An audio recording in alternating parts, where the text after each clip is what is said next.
કહેવાય છે કે રાજકારણને સમજવું ખૂબ અઘરું છે. અને રાજકારણને સમજવું એટલા માટે અઘરું છે કારણ કે સામાન્ય રીતે આપણે એવું માનતા હોઈએ છીએ કે જ્યાંથી લોકો વિચારવાનું પણ શરૂ ન કરે ને એ હદથી પણ આગળ રાજકારણીઓ વિચારતા હોય છે. અને રાજકારણીઓના મનોમંથનને અને પાર્ટીઓની આંતરિક વાતોને સમજવી ખૂબ અઘરી હોય છે. આવું જ આજે થયું છે આમ આદમી પાર્ટીના ખેડૂતોના દિગ્ગજ નેતા રાજુ કરપડા. બોટાદનો એક અડદાકાંડ જેનાથી લગભગ મોટા ભાગના ગુજરાતીઓ અને જેણે મોટાભાગના દેશના ખેડૂતોએ પણ જેની નોંધ લીધી છે. બોટાદના અડદાકાંડ પછી રાજુ કરપડાએ આમ આદમી પાર્ટીમાંથી આજે 11 ફેબ્રુઆરીના રોજ રાજીનામું આપ્યું છે.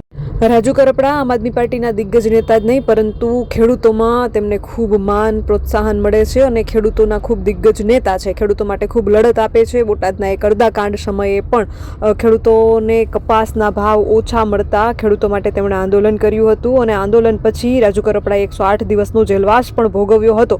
પરંતુ અચાનક જ આમ આદમી પાર્ટીમાંથી રાજીનામું આપતા અનેક તર્ક વિતર્કો થઈ રહ્યા છે. તમને શું લાગે છે કે આમ આદમી પાર્ટીમાંથી રાજુ કરપડાનું રાજીનામું શા માટે અપાયું હશે અને આનું કારણ શું હોઈ શકે? અને આમ આદમી પાર્ટીમાંથી રાજુ કરપડાએ રાજીનામું આપ્યું છે તો હવે પછીનો રાજુ કરપડા માટે વિકલ્પ શું છે? શું રાજુભાઈ કોઈ બીજી પાર્ટી જોઈન કરશે કે પછી રાજુભાઈ સ્વતંત્ર લડશે? શું લાગી રહ્યું છે? આપના મંતવ્યો કમેન્ટમાં જરૂરથી જણાવજો. તો એક નજર કરીએ એ રાજીનામા ઉપર અને રાજુ કરપડાએ રાજીનામું આપતા શું કારણો જણાવ્યા છે તેના ઉપર નજર કરીએ. એમણે લખ્યું છે કે જય કિસાન સાથીઓ, દોસ્તો આજે આમ આદમી પાર્ટીના તમામ પદ પરથી રાજીનામું આપી રહ્યો છું. મારો નિર્ણય જરૂર તમને ચોંકાવશે. પાર્ટીની મજબૂત બનાવવા માટે મેં પરિવારથી વિશેષ મહત્વ અને સમય આપ્યો છે પરંતુ કુદરતે અહીંયા સુધીનો જ સાથ લખેલો છે. મારા દ્વારા ક્યારેય કોઈની લાગણીને ઠેસ પહોંચી હોય તો ક્ષમા ચાહું છું. આમ આદમી પાર્ટીના રાષ્ટ્રીય નેતૃત્વ તેમજ પ્રદેશ નેતૃત્વ સાથે જ મારા તમામ સાથીઓ અને ખેડૂતોનો મને પ્રેમ આપવા બદલ હૃદયથી આભાર માનું છું. રાજુ કરપડાએ લખેલા એ રાજીનામાના આ શબ્દો છે અને ત્યારબાદ એમણે અરવિંદ કેજરીવાલને, રાષ્ટ્રીય છે તેઓ સંયોજક છે આમ આદમી પાર્ટીના, તેમણે લખીને કહ્યું છે કે એમણે હિન્દીમાં લખ્યું છે, શ્રી અરविंद केजरीवाल जी, राष्ट्रीय संयोजक आम आदमी पार्टी महोदय, विषय पार्टी के सभी पदों से इस्तीफा.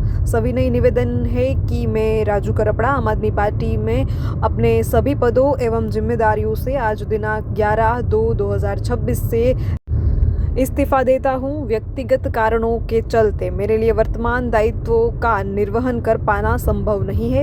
पार्टी ने मुझे जो अवसर, सम्मान और सहयोग दिया उसके लिए मैं हृदय से आभारी हूँ. कृपया मेरा इस्तीफा स्वीकार करने की कृपा करें.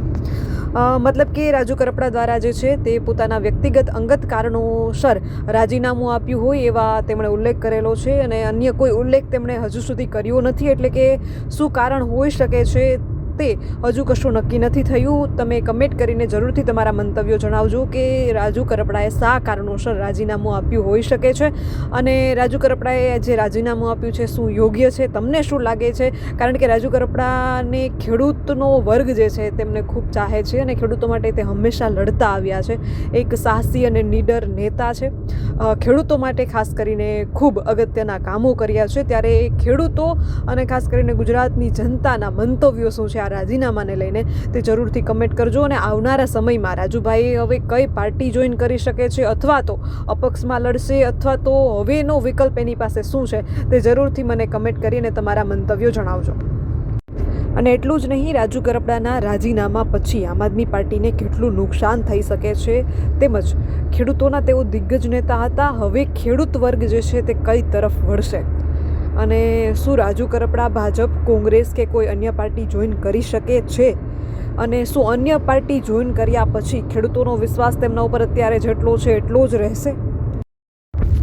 અને અંતે ખાસ, ગુજરાતનો અવાજ આપણું નવું સાહસ છે. આપણા આ નવા ચેનલને સબસ્ક્રાઈબ કરવાનું અને ફેસબુક અને ઇન્સ્ટાગ્રામ ઉપર આપણા પેજને ફોલો કરવાનું ચૂકશો નહીં.